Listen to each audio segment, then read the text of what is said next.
Welcome to another episode of Just Because Live. I'm Chris Nicolason from Springs Law Group, and today I'm excited to be joined by my friend Ryan Van Ornum from the Wolfpack Group. Yeah, the Wolfpack Property Group. Yeah. Excellent. Perfect. And Ryan, you and I go way back. We actually met, I think, it's been years now at a networking function at a chiropractor's office. Yep.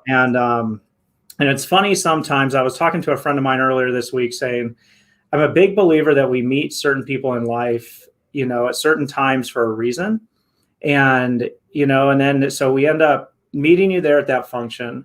We then have, a lunch together, and then you end up being our realtor to help us, not only sell our townhome down south, but also purchase a new place. And it's a decision that we're really that we've been very, very happy with. So thank you for that.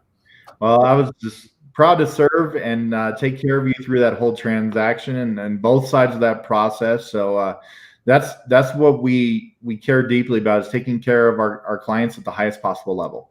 Excellent.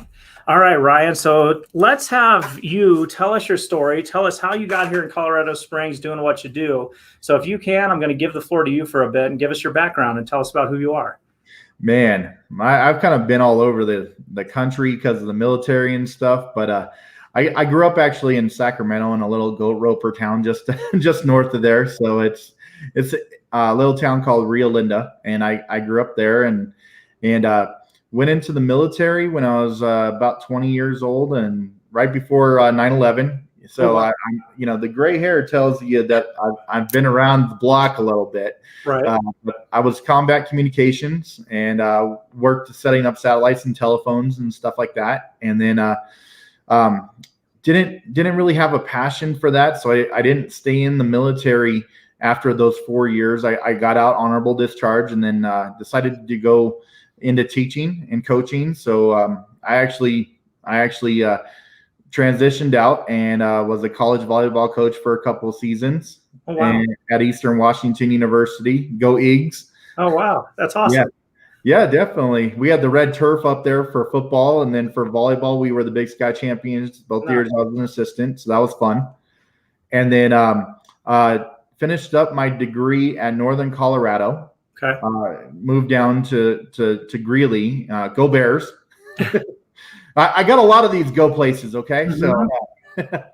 So I finished up my degree there, and I was a teacher out. We decided to move to Nebraska, where my ex's family was from. So I taught out there for a few years and loved teaching.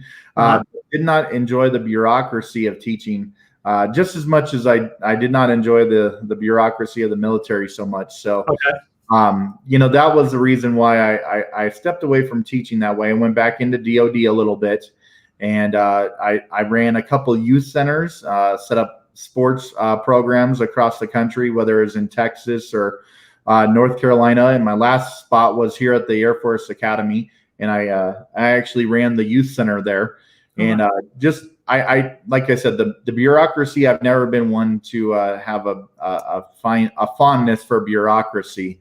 So I stepped away and I started my own real estate business about 4 years ago. It's almost 4 years now. It's gone pretty fast, and wasn't sure what that was gonna look like, but I knew I wanted to bet on myself, and it's turned out incredibly well.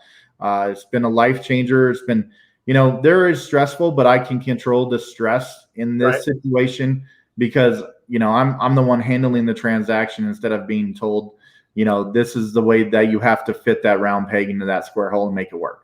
Gotcha. Okay. No, that makes sense. Okay. So I want to touch on a couple of things. So you're in the military. What branch of the military were you in? I was Air Force. Air Force? Okay. Excellent. Yeah. Thank you for what you did there for those 4 years. We really appreciate it. Yeah, my pleasure and honor to serve. Absolutely. And so then, it's interesting. There's been a theme with guests lately where kind of either the heart of a teacher or people that have gone the teaching route. And these days are no longer teachers. But what I find, though, is, as I've talked to many guests, is like there's an element of teaching that they still do. And can you talk about that even, so you're not teaching a classroom anymore of children, or things like that. But What do you now bring into your job that kind of has those same, has those tools that you used when you were teaching?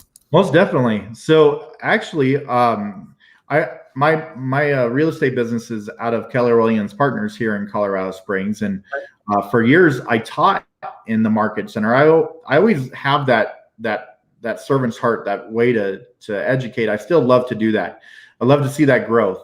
So I've taught real estate classes and sales classes that way, and then also with Keller Williams, we've spent.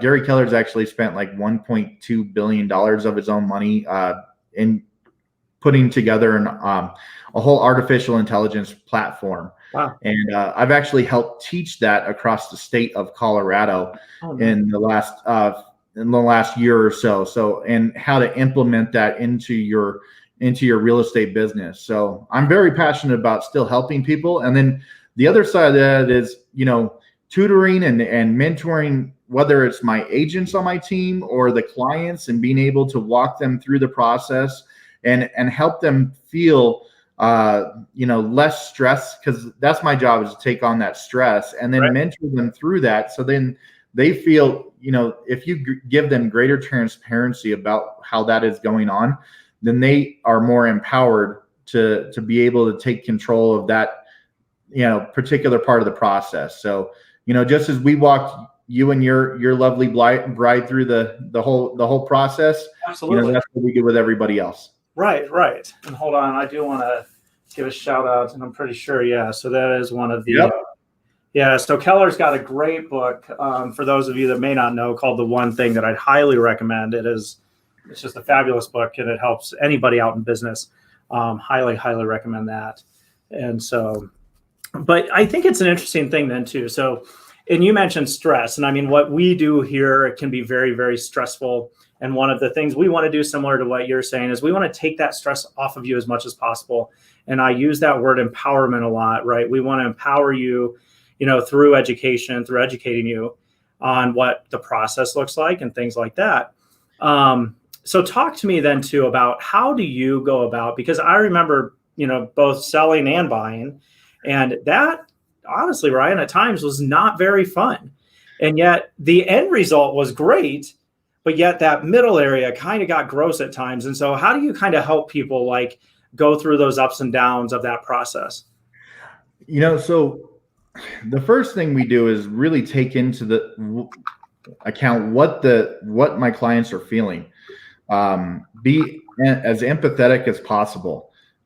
We don't know what their everyday stressors are. I don't know what may trigger some more stresses to happen. So I have to ask more questions. Mm-hmm. The more questions that I ask about this, and it may seem like I'm probing, but I'm trying to help. I'm trying to find the right avenue to be able to help them down that path that alleviates that. Right. So the more that we find that, and it actually you just get that release from those clients in that way. And then just being greater transparency. Okay, here's the next steps that are going to happen. Here's this one. All right. So it's whether it's the inspection or the appraisal or final walkthroughs, or helping find, a handyman to make sure that we take care of any fixes or repairs that we have to make on the property, and putting those people in a position that respond quickly and they don't bail on you. That can cause a lot of stress for people, even though like you're in, law every day. You have certain things that are going to happen, but we don't, if I went to court right now, I would be stressed out of my mind. Right.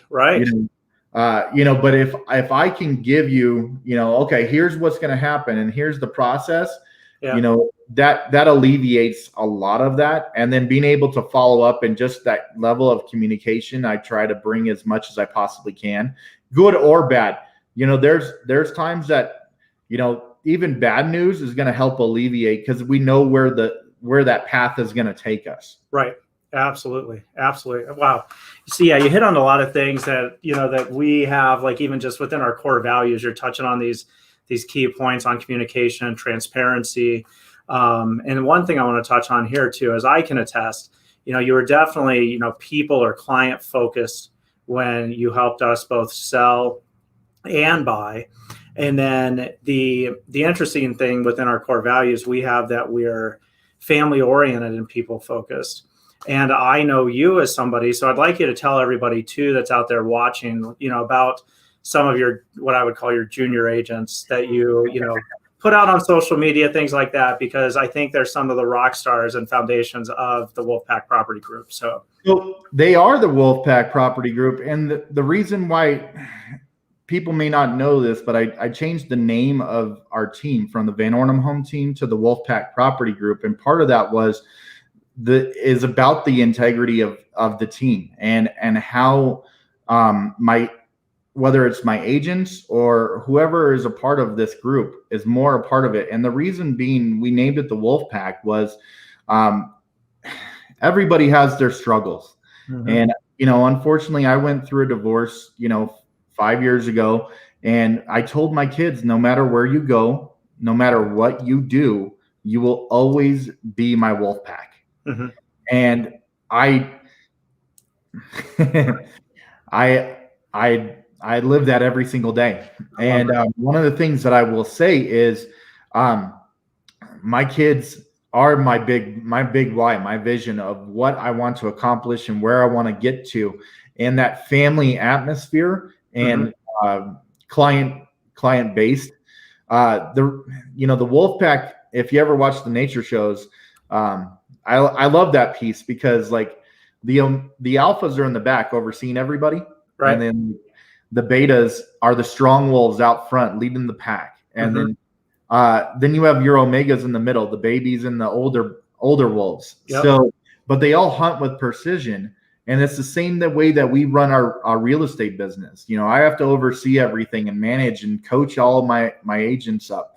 And then we have, I'm not especially gifted with paperwork because that's not my skill set. Sure. So I've hired actually a licensed agent to run our paperwork on the back side. That's even more skilled than I could ever be. So you don't go to an ear, nose, and throat doctor for knee surgery. Right. Absolutely. Yeah. And that's why we have buyer agents and listing agents on my team that help coordinate all of those things. And then they generate more business. And in turn, the whole team grows as exponentially faster. Right. Right. And I would tell everybody out there too, if you haven't had a chance yet, definitely check out, your Facebook page, and, you can see the kiddos too, as the junior agents. I think it's an awesome place to be. Yeah. And my kiddos, Tyler and Jake and Chloe, they actually go when we did have the opportunity to do open houses on a larger scale. They would actually be a part of it. They've actually shown houses with me. They have their little name badges and everything. Right. And they go to our events and are a part of those things. I teach them early. Jake, my oldest, he runs a lawn mowing business all summer and made like $600 or $800 or something like that. So teaching accountability and responsibility, those are big things. And they're all core values of what we believe in. And I know that with Springs Law Group as well. Absolutely. And so then let's talk about that. You mentioned your events. And so one of the things that I've known about you is, we were talking beforehand, is that, if I picked up a rock right now and I just threw it even down the street, I'm probably going to hit at least one, if not a couple realtors in town. Right. Hopefully. Yeah. No, not that way. I love them all. Maybe it's a soft Nerf ball.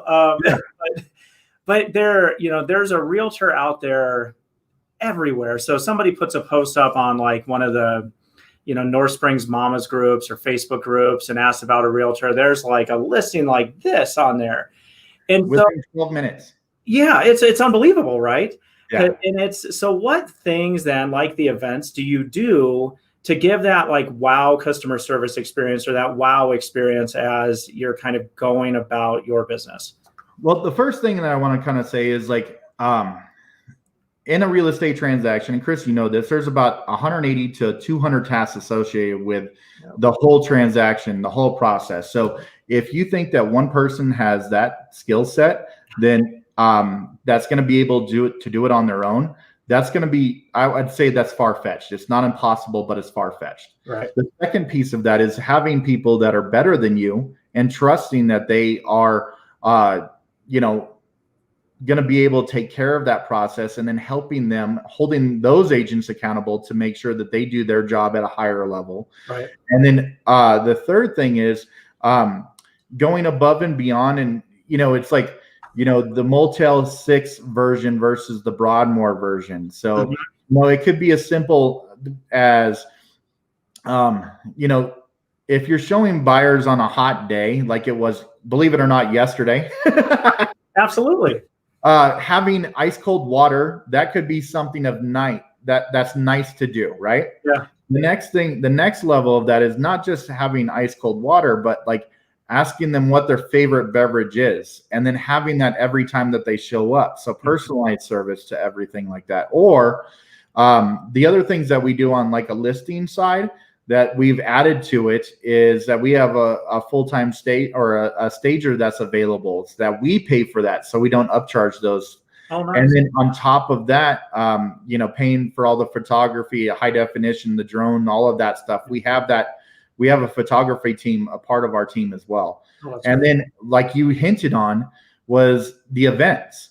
So we've done, I know last year you guys were a part of the movie client appreciation event, where we wanted to say thank you. So we rented out the AMC Chapel Hills movie theater for Avengers Endgame. And that was awesome. I love that one. Oh, and yeah. then we've done other events like the Rocky Mountain Vibes. We're good partners with them. So we do tailgate nights out there where we do barbecues and hot dogs and pop in the, so I'll have 400 tickets to a minor league baseball game on a Tuesday night, and it's a great family event that way. We've done Santa Fest with Mount Carmel Veteran Service Center, and all the money going back to them. And then we've done the trunk or treat with the Rocky Mountain Vibes. We had 1,800 people show up last year to a trunk or treat. So just wanting to give back to our community and wanting to give back to our clients as much as we possibly can to say thank you. I absolutely love it. I love it. And so I do want to give you a couple comments here. So my brother is watching from Ohio, and he said, he's a big water connoisseur. And yes. So he's like, let's make sure we've only got the Evian. But then he also said too, the big thing here is love the Wolfpack comparison, though. Great way to structure a team. I completely agree with that. I love the way you kind of broke it down with the alphas, the betas, and the omegas.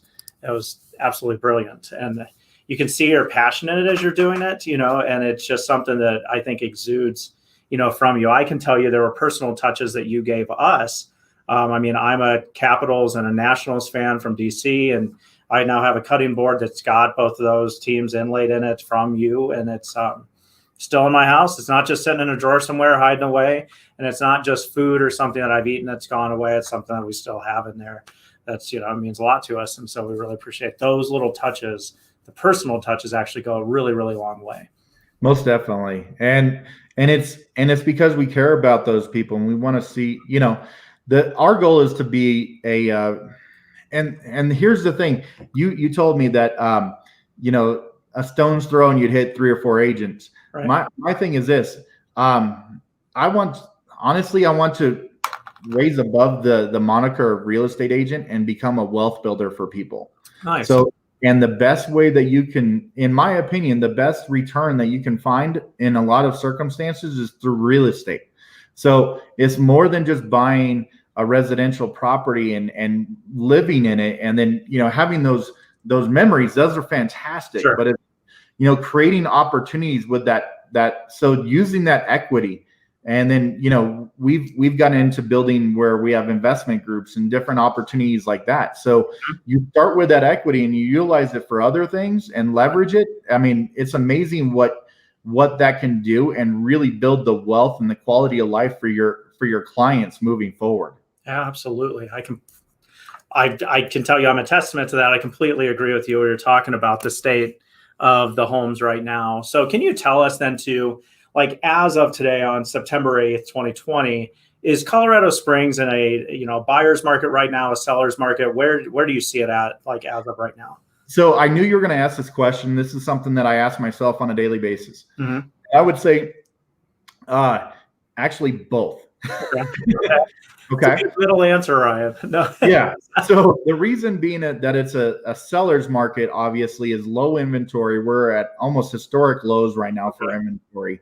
And then because of that, your days on market, at certain levels, typically under 400,000 right now, they're still in single digits. Oh, wow. You go above certain price levels, and of course they go up, but because of the military and the government jobs here, we're rather insulated. Mm-hmm. But that's where I can say on September 8th right now, it's definitely a seller's market. Okay. On a macro level, looking at the whole U.S. economy, mm-hmm. we do have some things that are a little bit, you want to make sure that you're just kind of looking at a grander scope. Yeah. We're one of the top 10 hottest markets in America, and we have been for a few years. So that it kind of changed, it rose-colored glasses. Yeah. So the thing that I'm seeing right now is I just heard this 2 days ago that there are at 9% of all mortgages across the United States are in forbearance right now. Oh, wow. We don't see that in Colorado Springs so much. Uh-huh. Because of the military and the government. And yes, our unemployment is much lower, but 9% of forbearance right now, that's not foreclosure. That's a completely different thing. Right. But forbearance just means that they're not paying on their mortgage payment right now. And eventually they're going to have to either make those payments up or restructure their or have to sell. Right. So this will, there's some things that are happening that market instability is, let's just call it that. Okay. Now that could change, November, January, March, depending on the area that you're in. But once again, the other thing that I have seen on more of a smaller macro, but here in Colorado, mostly in Denver and Colorado Springs area, is there's about 5,000 units total through that area, through Denver and Colorado Springs that are on the market. Okay. Of those 5,000, we saw on Monday 408 have a price decrease. Wow. So about 10%, maybe 8%, somewhere around there, of the market completely has had a price decrease from that week. Okay. So what that usually shows is part of that is cyclical. We hit September, and this is when people are getting settled into their house because they just moved. Schools are getting back in session, those type of things. Uh-huh. But at the same time, we're starting to see a little bit of that market instability or seller greed trying to ask for too much. And then it's coming down and becoming stale. Right. So that's why there's a little market instability, which leads to the other side of this as a buyer's market. Okay. Remember, I told you that, prices are going up because of inventory shortage. Right. Well, the other thing too is if you do have a little bit of market instability and the interest rates are so low, like we're seeing interest rates with a VA loan at 2.5%, with some of my lenders, it's ridiculously low right now. Yeah. With that portion of it, you're not going to find a better time to have your money go as far for you as, I don't know how much farther low they can go. Yeah. So the other thing that we had a struggle with was during this eventual or the start of COVID, uh-huh. during March, April, May, they changed the loan regulatory. So the approval was below. It used to be, 580 could get you your credit score to start you on the process of getting a house. Right. Well, during that COVID process, they moved up to like 650. Oh, wow. Yeah, I lost like 6 or 8 clients during that time, and that's okay. And some of them eventually did come back. Yeah. But that process of having that did get lowered again. I don't. Really? I'll have to double check, but I know it's around that 600 580 score again to get where you may be able to get approved. Gotcha. Just depends on the interest rate that you're willing to pay now. But that's why you talk to a lender that I suggest knowing a lender that you can talk to on the phone or meet in person local. That is much better than something that you only do online. It's very difficult to have those online portions and actually get it closed on time. Gotcha. Okay. But that's the reason why it's also a buyer's market too, because your money's going farther right now. Interesting. Oh, thank you very much for that. I know that was long-winded, but No, I appreciate it quite a bit because it's interesting because there's a couple other things I want to talk to you about then. When we were first looking, one of the things we talked about was we downloaded like 12 different apps of homes for sale. And I remember, I think distinctly you had told us, and maybe I'm wrong, and if I am, please correct me, but is like those apps, whenever I go then to look at a house in one of those apps, and I'm like, this house looks great. I'm pretty sure you had told me like, a high percentage of times those homes are either already under contract or off the market. So what's kind of the reality with the apps versus the reality do you see? So a lot of times with those apps, it takes time for them to propagate the information back. So typically what we've seen is anywhere from 24 to 72 hours for those properties to be propagated to show active or to go under contract and then come off. So that's the reason why you see that delay. So that's why it's advantageous to work with an agent on the buyer side. Gotcha. Because of that fact, because you can get it directly from the MLS, and as soon as another agent puts it in, you're able to get an email that states that this property has came on the market. And then working with an agent, they can schedule a showing as quickly as possible. And that's that when you go above and beyond for your clients and you're one of the first people in the property, you have a much better opportunity of getting at least putting the offer and getting an opportunity to present that offer in front of the sellers. Okay. Excellent. Thank you. And then I've got a question too here for you. Yeah. So has the boom in multifamily housing had an impact on sales? So with multifamily housing, it has to a certain extent, but with the interest rates being so low right now, people are flooding the market, especially for the refi side of it too, and then leveraging that piece if they've owned a house. But on the multifamily side for apartments and townhomes and triplexes and stuff like that, we for first-time home buyers, we're not seeing those as much. I mean, we're still seeing a healthy amount of buyers come into our market. Nice, excellent. The number one generation right now for purchasing is actually millennials. Oh, really? Yeah. Really? Okay, so that goes against the rumor that I've heard then that millennials are actually the ones staying, at home in their parents' basements, not wanting to spend or things like that. You're seeing a shift away from that then. So what we're seeing is actually that they'll actually rent rooms out to their friends, and leverage an extra bedroom. Okay. Yeah, that makes a lot of sense. Interesting. Okay, so let's talk next then. Can you so within the Colorado Springs city area, what are your kind of hot spots that you're seeing right now for I'd say for buyers probably? So I can give you a zip code, and it's the number one zip code in all of America for hottest market in America, and it's 80911, which is Security Whitefield. Really? Yeah, it's the hottest market in America right now. Days on market is like ridiculous. It's probably like less than 5 or 6 days. I mean, it's just the price point. Wow.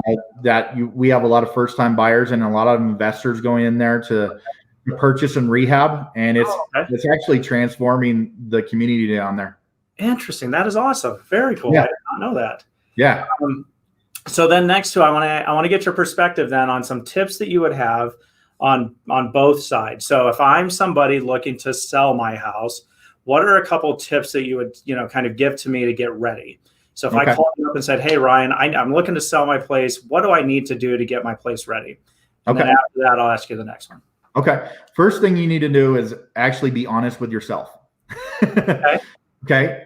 Kind of look around. What is going on in the market? Do you still have the faux paint on the walls? You know how 1990 called and said it wants its paint back?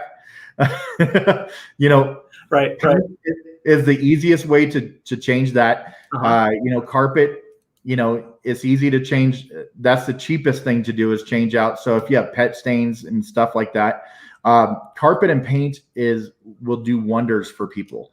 And then start boxing up your stuff, depersonalizing, and being able to really utilize the space at a much better level. Yep. So use your garage for a storage facility for those couple weeks before. Clean out your closets. You don't want a ton of stuff. You want to emphasize the space that you have, and you want to make sure that they're looking for what they want that house or that property to be, not what you have had it as. Yep, absolutely. Yeah, and I think too, and it's one of the things that ultimately sold us our place, because I had asked you if it was staged, and you had said no, it was actually the prior owner's furniture, but Right. It was still depersonalized enough that we could actually see a lot of the things, with us being in there, and so that was very, very helpful. Right. And Right. And having a stager on the listing side you can get anywhere from what NAR, National Association Realtors, says 3 to 8%. Oh wow. That you can get back in terms of added net to your and when you sell for using a stager. And like I said, we have a stager on our team free of cost. Nice. And is there one area, like if I'm looking to sell, like in my house, that I should, like they always talk about it on the TV shows, like the one room that if I add 10,000 to the kitchen, it would give me so much more in upgrade, in return on investment versus putting that money into like the basement or what have you. So what's your thought on that? Right. So two things, I guess, is kitchen is always going to help. Okay. So that's probably your first area. And then if you do have an unfinished basement, you will get close to, if you can do it yourself, you will get over dollar for dollar if you do it in a decent way. But, those are the two areas. And then the next area would be bath, a bath or outdoor living has become another area as well. Nice. So those are the areas that we recommend. I mean, it also depends on the area that you're in. Yeah. So, townhouses, it's just utilizing that space as best as you can. So some of them may be able to, put a storage area underneath the stairs or different things like that to be crafty, but you may not get the investment back on something like that. Yeah. Okay. Excellent. And then, so let's go the opposite way now and talk about if I'm actually out there looking to buy a house, what are the things that I should be looking for? Some things that, kind of what are you seeing or you recommend for a first time buyer to look for when they're buying? It really depends on the family, honestly. So if it's somebody that's single that's purchasing, that's completely different than if it's a family of, husband and wife and 4 kids. Okay. So really understanding what the clients are in need for. I can't steer people one way or another towards school districts or crime stats or sex offenders. We do have a database for that kind of stuff that you can take a look at yourself. Yeah. As a father, I'm very passionate about those things, but as a realtor, I cannot steer you towards those things. Right. I do say the biggest thing is how quickly you can have that communication with your realtor. Mm-hmm. Which properties you want to see, and then give the feedback as you're walking through the property, so your agent can help you, kind of cut down the list of what you're looking at, because you may start with wanting a 3,500 square foot house. And then go completely in a different way. Maybe it's minimal maintenance and you want a patio home in a gated sub community. Yep. It just depends on, what you're looking for. It could go the opposite way too, that you may want some acreage or something like that, and being able to, have some chicken and cows, who knows? But it's, having those opportunities and those conversations, quality feedback is the biggest thing that we can do to help you find the right home for you. Excellent. Oh, Ryan, I love the advice and I appreciate all the information you've given.